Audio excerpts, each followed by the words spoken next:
Hey, today I wanted to show you how to make a basic bread. It's a recipe I've been doing for many years and it's variable to suit your tastes and your needs. It's called basic bread. I'm just going to get started. So move it off. I press start cooking. The first thing it asks me to do is add in some wheat grain. And the scales come up, so I will just weigh in my grain. It's only 100 grams. If you don't want this to be wholemeal, if you just want it to be completely white bread, skip this step and you're going to add 100 grams of white flour in later when we're doing the white flour. So I'll remind you then later. So basically, we're making a wholemeal flour out of these wheat grains, 100 grams worth. You can also use spelt or buckwheat or chickpeas, or it's just whatever grain you want ground up into your bread. You can change that out here when it asks for the wheat grain.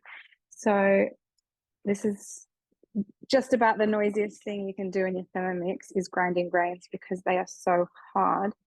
And so it tells me to put the lid on and go up to speed 9 for a minute. And Zoom's going to cut out the noise for you, but just trust me, it's loud. I don't care about that. It's being loud because it's being powerful. It's doing something that I can't do by hand. I can't do with anything else. This is grinding grain into a wholemeal flour at 10,300 revs per minute. And it's awesome. So I'll do that. And I'm going to pause the video. Okay, so that's just finished now. I'll show you what we have here with our wholemeal flour. So the reason why you'd want to grind your own grains are because a lot of the nutrients that are in grains are lost once they're ground after sometimes a few hours in the case of something like chickpeas, or a few days in the case of our wheat grains and things like that. So there's like proteins, vitamins, antioxidants, all sorts of things that are found in freshly ground grains. So I don't know if you can see, but we've got a nice wholemeal flour here that we've made. If you want it finer, you can do it for 2 minutes. When I'm grinding rice to make rice flour, I do it for 2 minutes because that's when you want that really dust-like powder. But this is good enough for our bread today. So I'll set that aside and we carry on. So basic bread recipe should only really be about 5 ingredients, and one of them is water. My spatula was in there, so now I need to tare my scales. So that's something to always know if you had the lid on or just been touching it. Don't ever touch your machine while you're tearing the scales. So now I need to press this tear reset button, putting in some water. It doesn't matter what temperature this water is. So just out of the tap is fine because we are going to heat it up.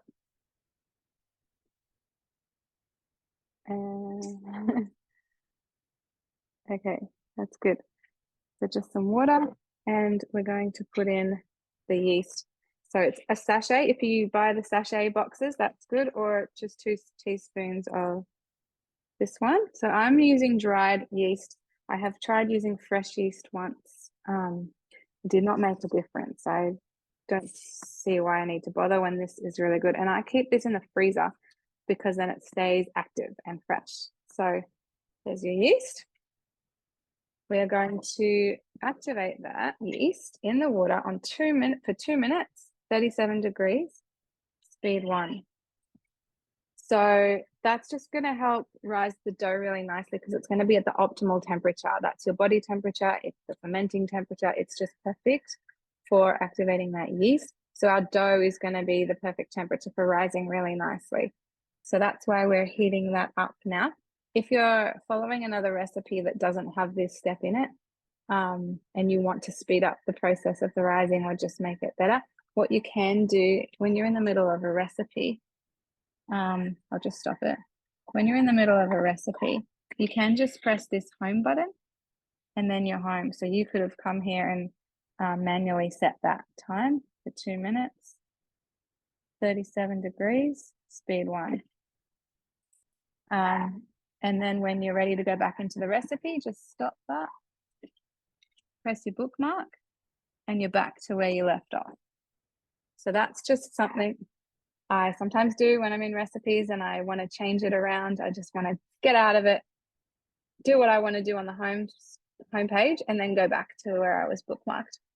Now, the other thing you can do at this point while your yeast is activating is multitask and look ahead. So if I press these three dots, I can go to the recipe detail and scroll ahead and see I need to go get my oil, my white flour, my salt, and the optional seeds out of the pantry. So I've got 2 minutes now to go do that while that water is activating the yeast.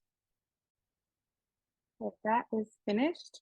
So now it is asking me to add all the other ingredients. So 20 grams of olive oil, and the scales in the TM6 go at 1 gram increments. So you can drizzle things in or put in tiny amounts and it will detect it.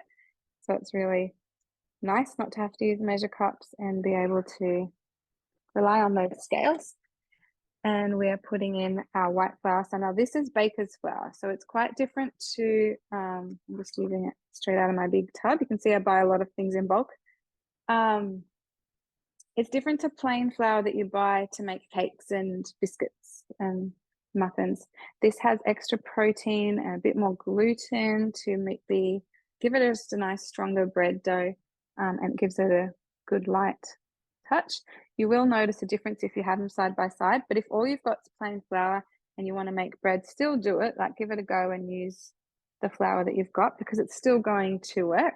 But if you had them side by side, you'd see a difference of, oh, that's why people use baker's flour for their breads and pizza doughs and focaccias and things like that. So the flour is in. We want a teaspoon of salt. I just I get the rock salt and mill it myself so that I've got additive-free cooking salt, no anti-caking agents or anything like that. And I just do it in this, like about this much at a time, just 10 seconds, speed 10. And it makes this beautiful cooking salt that you can have ready to go. I know some people just stand there going like this, but to get a whole teaspoon's worth is actually quite a bit. So have some ready milled so that you can just add it in whenever recipes ask for salt. Now it says to add the reserved wheat flour.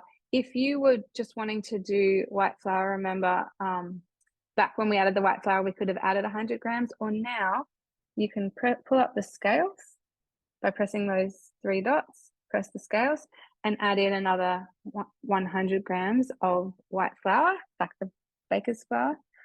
In this case, I want to add my reserved wheat flour.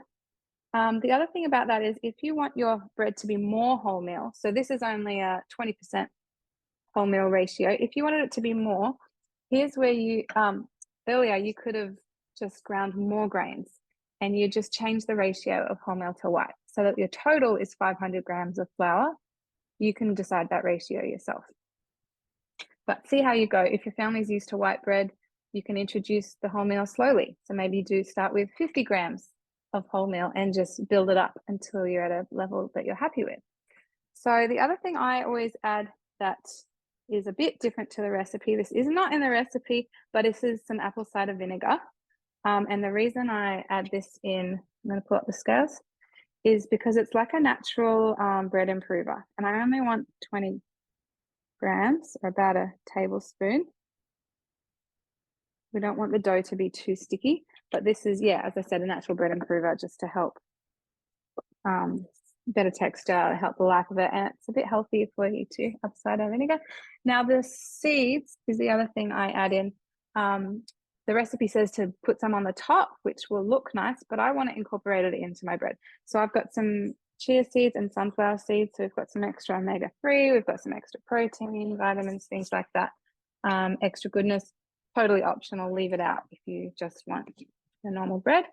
And now we are combining the ingredients for 6 seconds.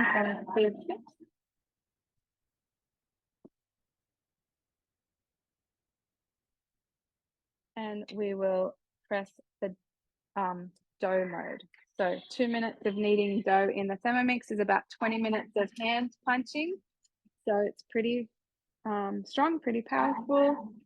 And it goes in one direction for a few spins and then it turns and goes the other way. And basically what it's doing in there is just turning the dough over while it goes. While that's happening, I'll get my mat ready. So This mat is a silicone bread mat, and on the inside it's got some fiberglass properties that will trap in the heat. Remember I was talking earlier about the rising temperature of the dough. So this dough is going to rise nicely in this mat. It'll keep it at that warm temperature. If you didn't have the mat, it is totally fine to put it in a bowl with a tea towel over it. There's different ways people rise their bread, especially something to think about in winter. You can put some water in your Thermomix and have your dough sitting in your varoma and use ferment mode. So if you go to all your modes, there's one called ferment. Fermentation, sorry. So you can have it on that so that your bread is rising in the varoma while there's water cooking below. Some people like to put hot water in their thermo server, insulated serving bowl, and sit the bread dough on top of that. You could also heat up your microwave for a minute empty with nothing inside, just heat it up, and then sit your dough in the microwave. Just make sure everyone knows not to go use the microwave while you're doing it. Or in your oven on a really low temperature, as long as you don't want to cook the bread any hotter than getting it over at 37 degrees though. So just make sure it is a very low temperature. Some people put it in the car on a hot day. I think it could actually get too hot in there and start to bubble too much. So something to think about. But yeah, next to a hot window is fine. Like over there, sometimes I do. Just find a warm place for your dough, basically, is the message. So this says transfer to the mat, but yeah, we've talked about that. So to get your dough out, if you turn it upside down and twist, you can see this piece here, that's your blade action. So if you twist that, it should fall out. And as I said, my dough is a little bit stickier because of this cider vinegar that I add in. If you're not adding that in, your dough won't be as sticky as this, but it's still pretty good. So you can see there's a little bit of mess in there, and I'm going to work this into a bowl and wrap it in my mat. And you can get these mats from the mix shop, or it's available as a host reward. So if you don't want to pay for it, talk to your consultant about setting it up as a host reward. But that's our dough. I just want to show you the texture of that. It's nice. Oh, yeah, mine is a bit sticky, which is good. If you ever make the focaccia one day, like you won't regret making that focaccia. It's beautiful, but the dough is so sticky. But that's what gives it that nice light touch in the end. And I'm just wrapping it up kind of loosely but firm at the same time. I'm just going to leave mine on my bench because it's a normal kind of room temp warm kind of day in summer. So I'm going to leave that to rise. Now the recipe will say, wrap it up. It says approximately half an hour until it's doubled in size. That time does vary. So today, half an hour is probably going to be enough. But as I said, in winter, sometimes it takes longer, or I need to put it in a warmer place. But don't go too much over the time. It's a really good guide, but more pay attention to the size of it. And if you aren't sure about the size of it, just go with the time. That's okay too. Okay, so we'll be back. Before I actually leave the kitchen, I actually forgot to show you something, is cleaning out this bowl, because as I mentioned, it's sticky. And so all I'm going to do is put some water in. And if you have an older model Thermomix, you can do this manually by putting it on to speed 10 and reverse and normal directions to clean the bowl. But in this Thermomix, we've got a clean mode. So I'll just show you the clean mode. Hopefully you can see my screen. So I'm going to press home to get out of this recipe, come to my mode and press clean. And there's these different options. I'm going to turn it to dough. So now that's going to give me a self-clean while I go about doing whatever else I need to do in the house. My dough is rising and my Thermomix is cleaning itself. Amazing. Okay, so the bread has been rising it's been about 35 minutes now. I went away and got caught doing different things, but I can see that my mat has filled all the crevices. it's a lot more full in here. I don't know if you can tell the difference, but whatever this is going to be good enough. So I'm just opening it up. And at this point, you could shape it into rolls if you wanted to, or a cob, or whatever shape you wanted for your bread dough. I'm going to be using this loaf tin today. It's a loaf tin available from the mix shop. And I don't wash it. I just take my bread out each time. And if it needs a clean, I think I've used a paper towel once, but every other time the dough just comes out and it's ready for the next time. So that's what protects the non-stick coating that's on the outside of it, is not using any chemicals in it. So and it has a lid so that you can make a square loaf. But if you want your loaf to look like it's kind of curving over, or you might want to separate your dough into 3 or 4 balls in there so that it's like waved, the old country style bread, you know, that's waved. I like a square loaf because it just fits nicely in the toaster. But do whatever way you want. So if you don't want it squared, don't put the lid on. And if you do want it squared, do put the lid on. So with my dough, so if you were shaping this out now, you can divide it into rolls or balls or whatever you're wanting to do. Just make sure I'm getting all the bits off this mat. Yeah, good. So, but there's our dough. And all I'm going to do for this one today, sometimes I do 4 balls. So I would just divide this in half and then half again and put it in there so that it does look waved. Today, I just want a normal square loaf. So I'm just kind of rolling it into a rough sort of log shape. I want it to be about the size of my tin so I can put it there and sort of measure it against it. Yeah, that looks about right. You can't see what I'm doing. And kind of make it a little bit even. It actually doesn't matter too much.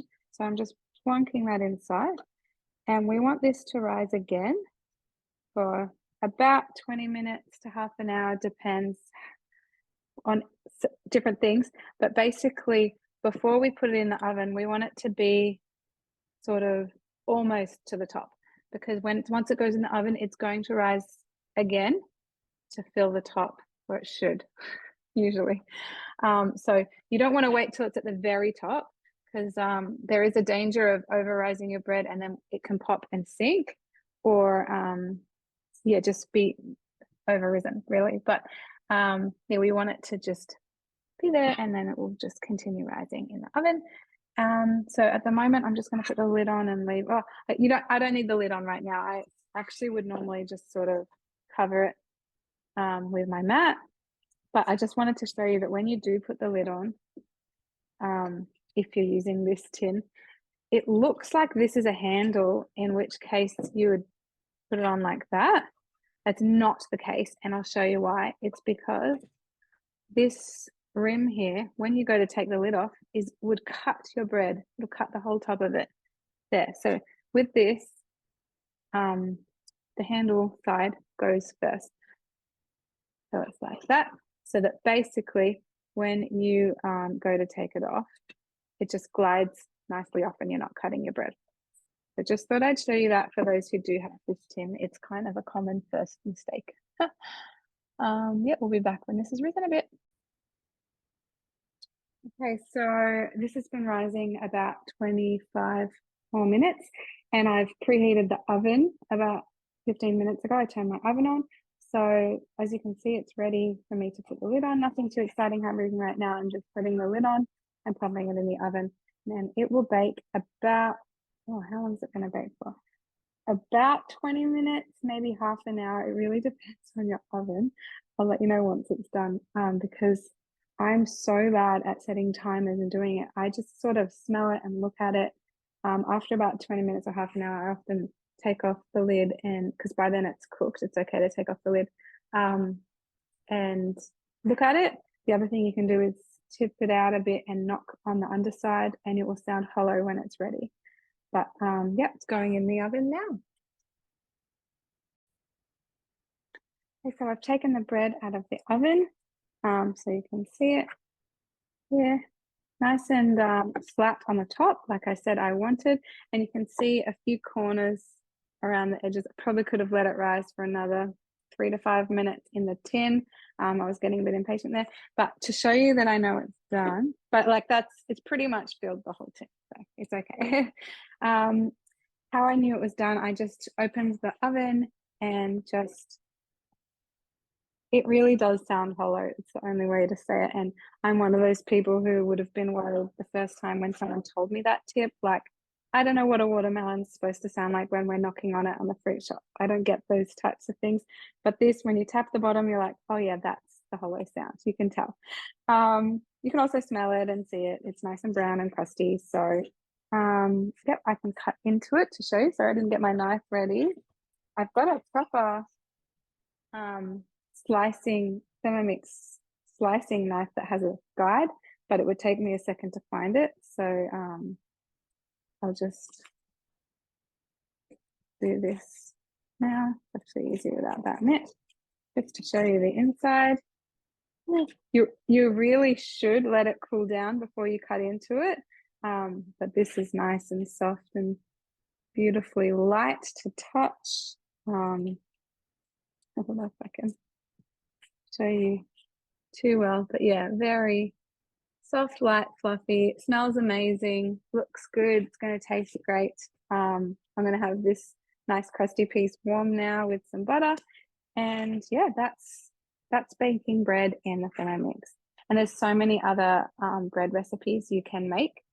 This is just, I wanted to do the basic one with a few tips there. Happy Thermomixing.